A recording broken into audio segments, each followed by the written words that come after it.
Well, it turns out we do still do these every now and then. Welcome to episode 129 at Mighty White's podcast. We've been away it's been like 3 or 4 weeks, hasn't it? We've had a bit of a weird run. As always, joined by KC. Yeah, good to see you again, mate. It's nice that we're doing one of these since we got promoted. Yeah. Basically, it was nothing major that anyone needs to worry about. KC's been working early pretty much every day. I've been working late pretty much every day. My mum's been in hospital for a few weeks, which has been a bit of a pain in the ass for other reasons. She's out now. She's all right. Not to worry about. But it's just meant that this had to drop down the pecking order a bit. But we're back in now. And luckily, there hasn't been any major news stories or anything in football that... I mean, not that there's any that actually requires our input. You know, we're not that important. But I suppose we should probably briefly mention the Newcastle takeover before we get into the Southampton game. Yeah, and somehow Steve Bruce it's looking like he's going to be there on Sunday. They should just... I mean, it sounds like it's going to be Lampard if they sack him, so they're better off with Steve Bruce. I want the ideal scenario if anyone saw the thread that picked up some traction today of the guy who quote unquote simulated Football Manager, and Frank Lampard takes over, spends over 300 million, finishes 8th, starts weighing 32 stone, and gets sacked. Is then replaced by Steve Bruce again, and it's an interesting cycle that ends with seeing if Kevin Keegan, at the ripe old age of 82, is able to come out of his care home. Yeah. Well, you've got to have the courage of your convictions with stuff like this. So I want them to get Lampard because I think Lampard's a shit manager. So I want them to get him, and it's weird because I wouldn't say in a soft spot for Newcastle would probably be taking it too far, but I've always not minded Newcastle because my early Newcastle memories are Keegan's Newcastle, so they were fun. So I am very happy for them that they have got rid of Mike Ashley. Good for you.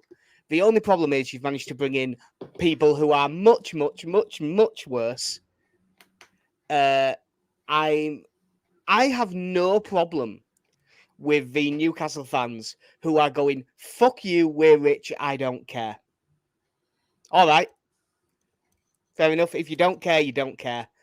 There are bigger problems, you know. We sell them arms.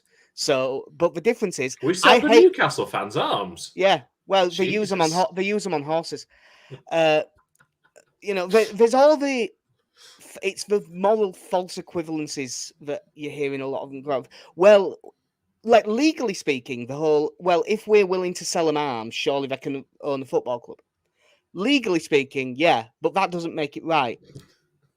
I don't agree with them on the arms. I don't agree with them selling them arms either. I don't agree with, you didn't say when wrestling went there. Actually, I did. I thought that was bullshit. When they invested all that money in F1 and all of it, it's bollocks.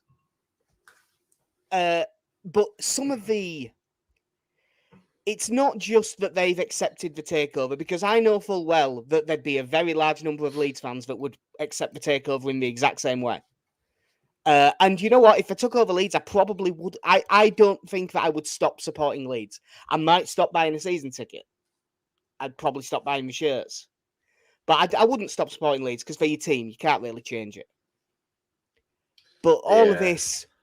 putting Saudi flag, you know, running around the streets with Saudi flags going, yeah, this is brilliant. And the LGBT supporters group saying, this is good.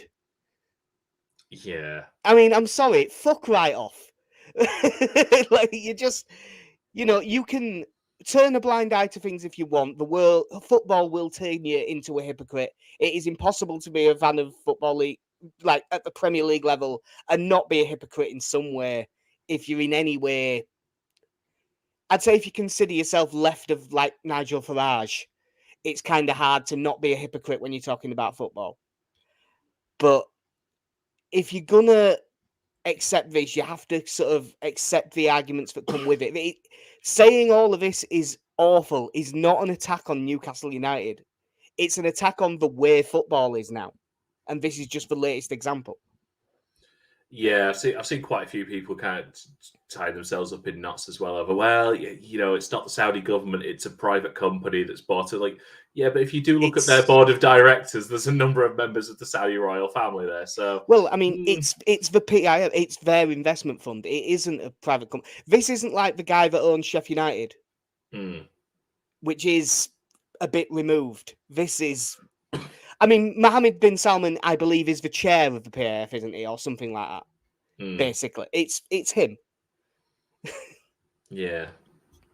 I mean, the fact that Newcastle fans literally ended up having a go at Jamal Khashoggi's widow on Twitter. Christ, yeah. Say, I mean, like, if you're shouting at someone whose husband was murdered, you're the one in the wrong. Not just murdered, chopped up into bits as well. Yeah, in an embassy, on orders of the guy who just basically bought your football club. Yeah, it's very much. Well, it's a terrible version of when Donald Trump had a go at the family whose son had been awarded a Purple Heart. It's not great. There's again, like you say, I can get on board with the people who just went, you know what, fuck it. I don't give a shit about politics in football. I don't give a shit about what's happened at Man City. I don't give a shit about what's happened with any of these clubs. If you get taken over, you get taken over. You're owned by who you're owned by, and there's nothing we can do about it. We're now filthy, stinking rich. Yeah. But I disagree with those people, but I have a lot more respect for it than the bollocks arguments trying to skirt around it. Yeah. It's very strange when the axis of evil is, or the sort of league table of evil is Mike Ashley, Steve Bruce, Saudi Arabia. Yeah. Now I can completely the difference is this was a joke, but there was a point in, I don't know what year it'll have been. What year did we get relegated to League One? Like 2008, 2007? 2007. Yeah. Me and my dad at that point did have a joke that was, I'll tell you what, I wouldn't care. They can have Al Qaeda on front of the shirt and Bin Laden as chairman if they'll get us back in Premier League. The difference is that we were joking. We didn't mean it. Although there was probably, when we got beat 2-0 at home by Cheltenham, or when we got, I don't know if that was 2-0 actually, I think it was. Definitely when we got beat at home by Carlisle. You could have maybe talked me into it. Alex's message is just saying, problem is they think Lampard's still playing, that's why they want him. They also want Gaza, Beckham and Asamoah Gyan. I think they want Yokozuna in the team as well, given how they wanted those wrestling shows. But yeah, there's a few reasons why they won't be getting Asamoah Gyan, and even away from football, his life has been mental since he finished. But it will be interesting to see what they do in January, because now this is not out of a dislike of Newcastle. It is just a bring on chaos. God, it'd be funny if they got relegated. I mean, I think I said to you before that I think the way you have to play this is, you've got to try and be reasonable about it. Sign a load of really good 20, 21, 22-year-olds, and then buy like 2 mercenaries who don't give a shit about Newcastle, but are really good footballers. Basically, get yourself a couple of Mesut Ozils.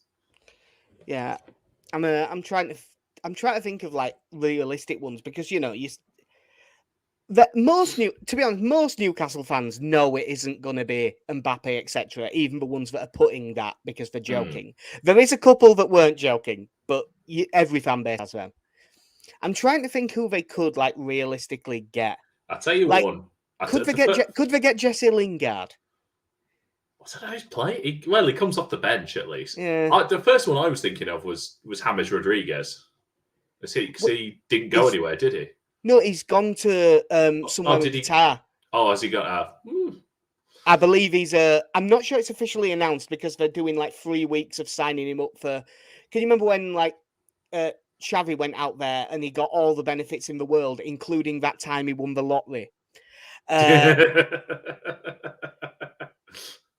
I'm not saying anything. That'd be demoralising. Yeah, I'm not saying anything. I'm just saying that happened. So I think it's all, being an ambassador for Qatar World Cup and stuff while playing and getting paid for. So it's taken a while to sort, but he has gone out there. The one that I think is going to happen, and I don't see it. It's the exact one that I just think, yeah, Coutinho. Barca need rid. Newcastle need a name. Newcastle have got money. Felipe Coutinho. Ooh. On loan. 18-month loan in January. And of course, if you believe Newcastle fans, Rafinha and Calvin Phillips. I tell you what, throw some money at Wilfried Zaha. Manchester was a long way from London. You couldn't get into any trouble in Newcastle. There's no distractions there. No, I mean, no cheap nights out or casinos to have issues. No, but famously, people never get into stuff like that in Newcastle. Famously. Speaking of Rafinha, did you see the line that Deco has put out there, his agent? No. Basically saying, he's not trying to leave, but there was interest, and one of them was Liverpool, and we'll see. Which, Thanks. Which, to be honest, is fine. We're all pretty much working under the assumption that he's off at the end of the season. I've not. Fuck off. I'm not. I'm holding out. I have hope. Yeah. I have hope that Europa Conference League place that we cement on the last day of the season is enough to make it think, go on, man. Yeah. Him and Bielsa. Alex going back with a list of players who could be available. Titty. Yeah, I could see that. Again, same reasons as Coutinho. I would hope Renato Sanchez wouldn't want to do that. That would be a backward step.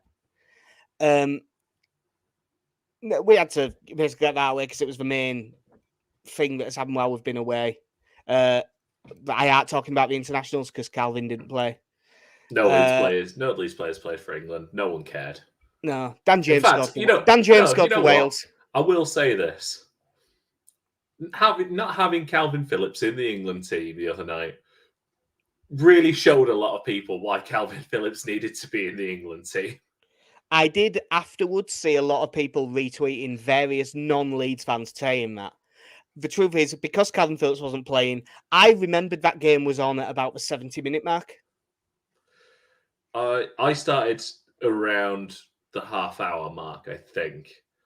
And England were, quote-unquote, experimenting with the new midfield, which was, how many attacking midfield, central attacking midfielders can we get into a midfield?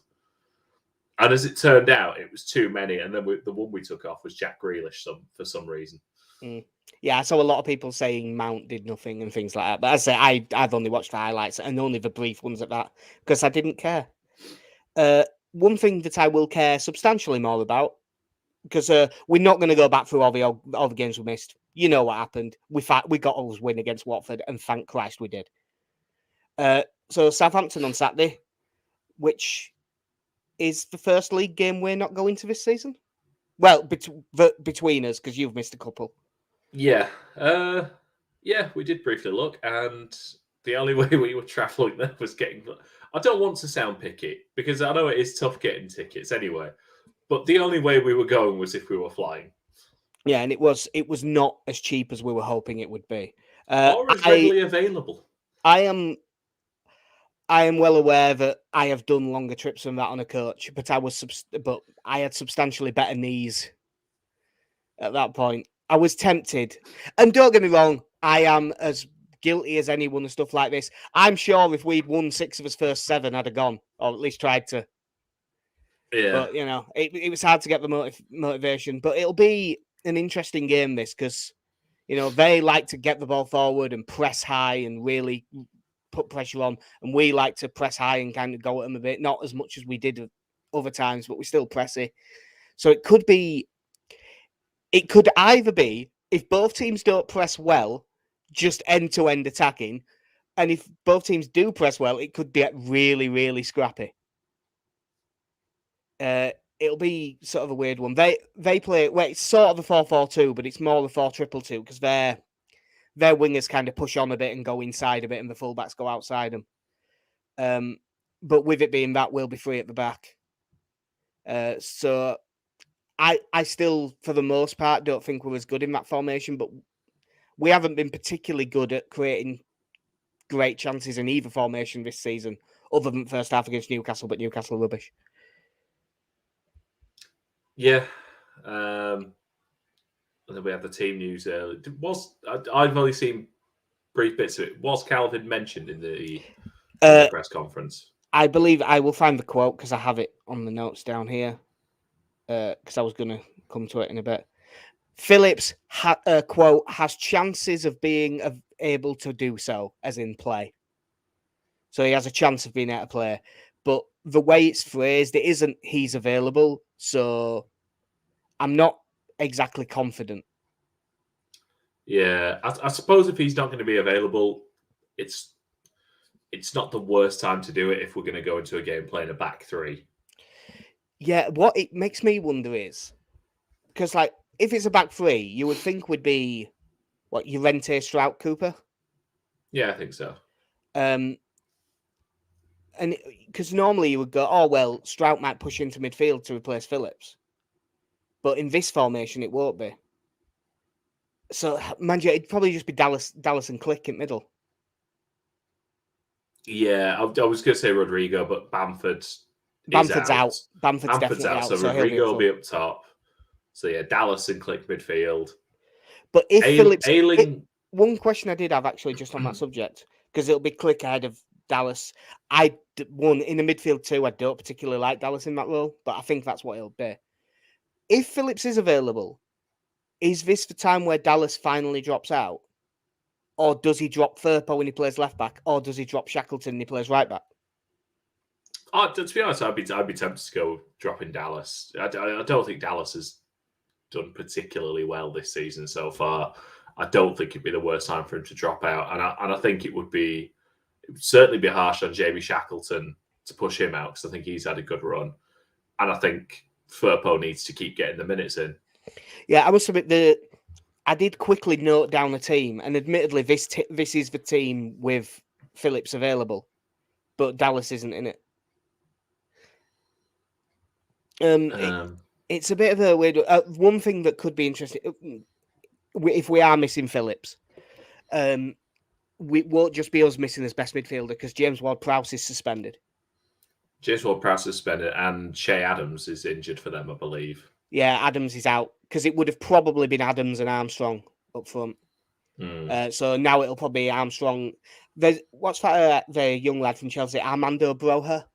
Yeah, sorry, I've just realised their front two is essentially Adam Armstrong's full name. Yeah, you don't get that very often. Yeah. So he might play that Broja, but it could also be like they might stick Redmond or that Nathan Teller or someone like that up front. Walcott maybe. But I think Teller will play on the left because he had, even though it didn't lead to loads, he had a lot of success running at us down that left-hand side. And whether it was Dallas or Shackleton, I think that they'd fancy him. Yeah. And to be honest, the way it's been this season, I'd be backing Shackleton more than Dallas. Yeah, like I say, I thought Shackleton had a very good game against Watford. And I think has looked comfortable in there anyway. Because Ayling is another one, he's definitely out. And Koch is still struggling with his troubled pelvis. Yeah, well, he's gone out to America for surgery. Pubis, sorry, yeah. Yeah, they're saying... did they say... They said it was minor surgery, didn't they? It was... I think they said that in the details anyway, that it wasn't a big deal. They did, but I would argue that most minor, easy surgeries you don't have to travel to America for. To be fair, though, over here, what the problem is, Koch would have had to wait for a phone appointment before he could have got in and seen a GP. Fucking Tories. Yeah. Sorry, that's a different podcast. That's not any of our podcasts. But, you can say that. That's fine. No, we all know the best surgeons live in America. And they're all, most of the time, Dr. Richard Stedman, who I assume it still is, that does all these surgeries on all the athletes. And Dr. Andrews, whose name I don't remember. And, of course, the problem is when you said Richard Stedman, my brain said Richard Stearman, which is a very different person. Yeah. Well, that's why it gets confused with Dr. Calvin Andrews. Yeah. So no Robin Koch, still no Luke Ayling. There's been a few people, the way that they've been talking, saying Rafinha will be available. That game's at 1:30 this morning. I cannot see a world in which he starts this game. Man's a machine. He'll be there. The way that Bielsa talked about it in his press conference, it was like, oh, he could be available, but there's this reason why he might not be, and there's this reason why he might not be, and there's this reason why he might not be. So it was as if he was laying the groundwork for he's not going to be. I I'm must not admit, telling it you seems what's going to happen, but look, it seems like terrible planning on an international break for to be playing late night Thursday in the second week. I miss the days when Brazil played their games at Craven Cottage or the Emirates or something. Yeah, that'd have been much better. I know they never actually played qualifiers there or anything like that, but that'd have been so much easier. Why couldn't they have one of those? So if it's no Rafinha, which it sounds like we both think it will be, James right, Harrison left, do you reckon? Or do you think that they might play him the other way? I don't know. I think Harrison. No, I think James would probably be the one that moves. I think he's probably. I don't think he's probably spent more time recently playing as an inside forward than Jack Harrison has. Yeah. And me being the Jack Harrison fanboy that I am, I don't want him to move off the left, and Dan James can go fuck himself over to the right wing. I think Harrison. That's Jack's place. Leave him alone. I think Harrison will be on the left because I don't think that it matters that much going forward which way around they do it. But Livramento will be playing on the right, and it'll be Walker Peters or Roman Parra on the left. Livramento's been really good, so they'll probably want Harrison on the same side as him just because he's a bit more disciplined. I mean, James chases his back like mad and does well, but he's also more prone to losing him from what I've seen. It's just that he catches up brilliantly. Pace-wise, having Shackleton and James on one wing. Yeah, that could be fun. Yeah. In fact, yeah, fuck it. Let's do that just because that could be fun. Yeah. Let's see what happens. But yeah, I would be surprised because I'm just again. I know we've tried to do this before. Forshaw is allegedly available. Forshaw is available, as is Crescencio Somerville. Neither of whom will be starting.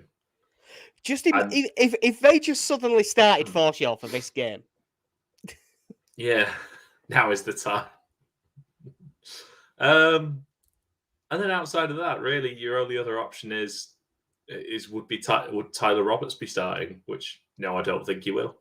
No, not especially not in this formation because you've only got 2 centre mids. Yeah, and Click is you would assume going to be the more advanced one. Yeah, it's going to be another bench full of kids. This one, isn't it? Actually, I've just come to think of it. If Phillips is out, we were saying like Dallas is the deep one. He has done it before. Do you reckon that Ben put Shackleton in the middle and Dallas right wing back? Because Shackleton played only if Phillips is out. Because Shackleton played that sort of. It wasn't in the same formation, but he played central against Fulham, and he came on in that sort of role against Newcastle, didn't he? So if Dallas is out, it might be that way around. But no, it's not what I'd go for. Yeah, I just feel like looking at the players who's available, it's very much a team that picks itself. You know, Rodrigo will definitely start up front. Yeah, it will. I'm 99% sure it'll be Harrison and James on the wings. It'll be the 3 central defenders we mentioned. Yeah, I can't. There's not really many options on the bench that you think, oh yeah, that'd be worth a change. Like I can't see Cresswell coming in when we don't need him to. Yeah. So yeah, because as I say, the team that I put briefly in my notes was Meslier in goal, Llorente, Strout, Cooper, then right wing back Shackleton, left wing back Firpo, and then Phillips in the middle. But It's whether he's available, and then click James Rodrigo-Harrison. Yeah. But if there's no Phillips, there is then a bit of debate about who goes into midfield with Click. That's the thing that could cause a bit. Like you could even go Click deep and then play Roberts. I know this is wrong to base this off one League Cup game. I don't think I ever want to see Rodrigo and Roberts both playing in central roles in the same team again. Just because they nearly run into each other at a reverse end because they try to occupy the exact same space. Yes, Roberts is dying to get forward. Rodrigo is desperate to drop off, and they both find themselves at 10. Yeah. I'm just trying to figure out who will be the. Is it you said? Was it Broya that would be the second? That'll be the striker for them with. If they choose to play like an actual full-on striker alongside, their most similar option to Che Adams is Broja, who I haven't seen loads of, but he had I can't remember where it was, but he had a really good season out on loan last season by all accounts, and kind of forced his way into. Obviously, he didn't force his way into the Chelsea team, but they did the Chelsea thing. They immediately gave him a new 5-year deal. Oh, shock horror. It was at Vitesse. I should have guessed that. And it was only actually 10 goals in 30 games. I thought it was more than that in my head. But he broke into the Albania side. That's a team to crack. Yeah, he's actually from Slough. I didn't realise that. It's an incredibly detailed youth career because he's 20 and they've got him from 2007 on his wiki. Sure, fair enough. Yeah, in 2009. At what point is it stalking a child? Yeah, in 2009 he apparently left Spurs for Chelsea. He is the one that got away. But no, I'm not really sure that's who I would probably pick if I was them. He's physically quite good. He appears to be technically good, but I think he would cause more issues for our defenders than playing someone like Redmond or Teller up top. Because I don't think Teller and Armstrong would work as a pair as well. If it was Armstrong that was out, I'd be more likely to see one of them, I think. Their central midfield could be quite interesting because with Ward-Prowse being out, that Ibrahima Diallo is going to start by all accounts. I think Hassan Huttle's been talking him up a bit through the week, so in the press, so he's almost certainly going to be. And I've always thought he's looked quite decent from what I've seen of him, and he's playing alongside Oriol Romeu, who is very good, and also will probably be quite up for this because he broke his ankle last time he played Leeds. Before we sorted his pitch out, and it was the pitcher's fault. Tell you what, they have got a few ex-Chelsea, haven't they? Yeah. So varying levels of ex-Chelsea. Like obviously, Oriol Romeu wasn't a child with them, but let's forget that he came from there. Yeah, that Livramento. You know, when you look at the players that Chelsea let go, Salah, De Bruyne, Romeu, all the big names. Yeah, obviously the main one that Tino Livramento, he's 5 million. Because he was a little bit ahead of Lewis Bate in his development. Because it was a similar deal where they wanted to keep him. They wanted to keep him, but he wouldn't sign a new contract, so they had to sell him. And they thought, the whole thing at the start was, he'll get in the squad, but he's not going to start straight away. And he's just worked his way straight into the team and been just about the best player by the sounds of it. Yeah, he's had a fantastic start because obviously the news from there was kind of the sales from Southampton, which are kind of what tipped me to think they might be in a relegation scrap because obviously in his regard it was Yannick Vestergaard went to Leicester, which seemed like for not a lot of money, like 12 million or something. Yeah, it was about that. It seemed, given off the back of last season, it seemed an odd time to be selling someone who is a near ever present in your team. But God, he's been a good signing, an absolute bargain. Yeah, Livramento like that's been good. That Salisu has looked good at centre back as well, which I think is the reason they were willing to lose Vestergaard because Salisu stepped up quite well. It's been a bit weird with Southampton this year because when I've seen them, I thought that they've looked a lot better than I was expecting, given the player churn and stuff like that. But if you aren't looking at a league table and you haven't, have you seen what their record actually is? Sorry, yeah, you just caught me as I was looking at the league table now. And to be honest, yeah, I was surprised at that. Yeah, because in my head, they weren't one of the teams that hasn't won a game yet. Oh, yeah, in my head, I'd had it down that I'm not saying they've won a lot, but I thought they'd won one or two. Yeah, so they've sort of played okay and drawn 4, lost 3 below us in the table, which there isn't many of. Yeah. So they'll be looking at this as a massive opportunity because they're like us going into the Watford game. The only difference is we were heavily favoured against Watford. They won't be heavily favoured for this. I don't know what the prices will actually be.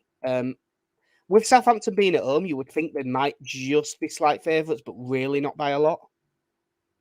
Can I just say, I know we weren't covering the Watford game, but I still, taking out who the owners are of Watford, I do think it was a bit harsh that he was seen off so early. But we did get rid of Xisco Munoz. Well, it was a bit harsh, but I backed him to be first manager to go before the season started, so I'm okay with that. I've just looked, Southampton 11-8, Leeds 15-8, so slightly favoured with them being at home. To be honest, I fancy us. I really do. I'll put it out there. I'm gonna go 3-1 win. Well, we'll jump to this. I'm gonna say 1-0 win. I'm actually fancying this as well for this, and it's not really that much of a knock on Southampton. I think this will be a really, really tight game. And I just think I think we've got a little bit more quality in final third than they do. So I think we'll end up nicking it. But I don't think there's much to it. I'd be a lot more confident if Bamford was fit. Because I like the way Rodrigo drops off and creates stuff, but the number of times he does that and then we don't have someone in the box.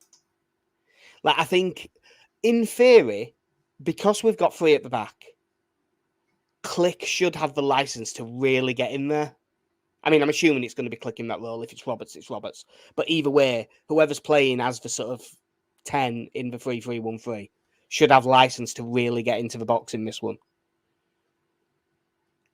Did Rodrigo, because we played them, that was second to last game of the season, wasn't it? We played them. The away game, yeah.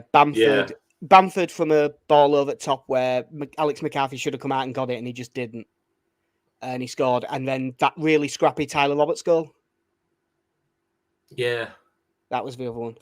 That was also the game when Bamford was saying to the referee, "So I have to dive." Oh, was that game? I remember him doing it.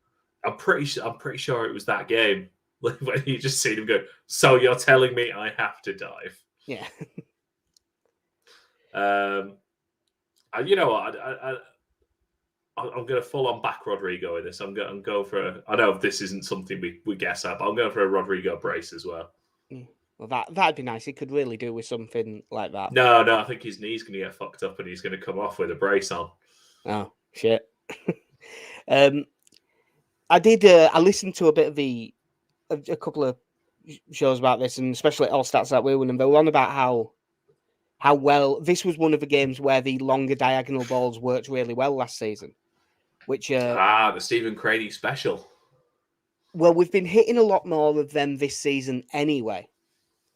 So, because of the way that their wingers aren't really wingers and they sort of come inside and push up a bit to press, they should be one-on-one against fullbacks a lot. And as much as I've said Livramento's really good, he is a young lad. Whether it's Perot or Walker Peters on the other side, if they're up against Dan James, he has got a chance of getting in behind from balls like that. It's why I really wish Rafinha was available, because whenever he's left isolated against a fullback, you back him to absolutely destroy him. Yeah. So I'm hoping that he at least, because it sounds like all the Premier League teams are sticking them all on one flight and just flying them back. So hopefully, maybe he's fitting. Maybe he's able to go on the bench, and we can have him for the last 20 minutes or something, because it would make a big difference. Yeah, it'd be great to be able to have him there. Like you say, it'd be excellent to have him as a threat. Can we just pump him with Red Bull and whatever else No, Jamie Vardy has in his diet? We've seen the consequences of that. Yeah, true. Poor Jack Clark. Yeah. So yeah, it's obviously it's a bit of an odd episode because we've only got games to preview because there's no point us chasing back. If they are playing Diallo and Romeo, in theory, they aren't particularly attacking centre mids, which could help. Which could mean that we get away with, if Phillips isn't available, a little bit more. I'm always terrified whenever Phillips isn't available. It just, obviously, you saw what it did. Everyone saw what it did to England, except me who didn't watch it. I just heard people saying it. But he is the one that whenever he isn't playing, it always seems to make more difference than any other player. And I'm dying for him to be fit. Yeah, I was listening to, I think it was the Phil Hay show from last week, and it was one of the questions as to whether now's the time to push Cock in regularly. I shouldn't have put it that way. You really shouldn't have put it that way. Especially, no. I mean, just because he's injured, never mind the phrasing. But to get Cock, I can't help myself now.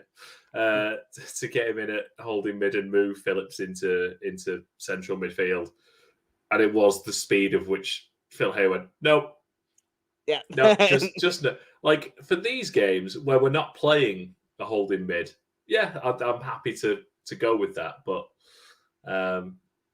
yeah, Calvin is, arguably the most important player in our team. Yeah. So, like I say, hopefully, playing this sort of formation sort of mitigates that somewhat. But yeah, it's not the most. We'd be favourites if Calvin was fit. Basically, is what I'm saying. Well, if that's what you think, then have a look at about 2:00 on Saturday, and if he's named in the team, get on, because we're not favourites. The bookies learned the lesson for the Premier League Cup game against Sunderland. They never put out the Leeds v Sunderland game because Leeds under 23s they've been pricing us up as if all as international youth players are here, and then they're not. So they've been like 9-1 to lose games where they should have been about 6-4. But they didn't do it this week, which is a shame. I'm gonna go for us to nick it 1-0. And I mean, you mentioned Rodrigo for a goal scorer, so I'm just looking at the team. This is the problem. The last time I said something like this, Bielsa didn't play him. I think it's absolutely vital that Click is very involved in the attacking area, so I'm going to say Click gets the goal. It was the fact we'd spent 10 minutes talking about how important Click was in that game. In fairness, we said he was the one player who might be able to get into those positions and get chances. Now, Rodrigo was the one who ended up in that position and he missed the best chance of the game. Yeah. So we weren't wrong. Well, I reckon that will do us for his brave comeback. We should be quite possibly even maybe Sunday. Even longer gaps between episodes from now on. No, it might be. So we'll be back shortly after the game, but we'll have to see exactly when that is in terms of timing and stuff. We are now going to do what we are far more qualified to do, and that's go to the pub. I thought you were going to say plug things. Oh, I am plugging things. You know where his Twitter is. You know where we write for at this point. And if you don't, Google it. Go there or don't. I don't know. Yeah. But yeah, that'll do us for episode 129. I've been Jack. See ya. I've been Casey. Have a good one. In a bit.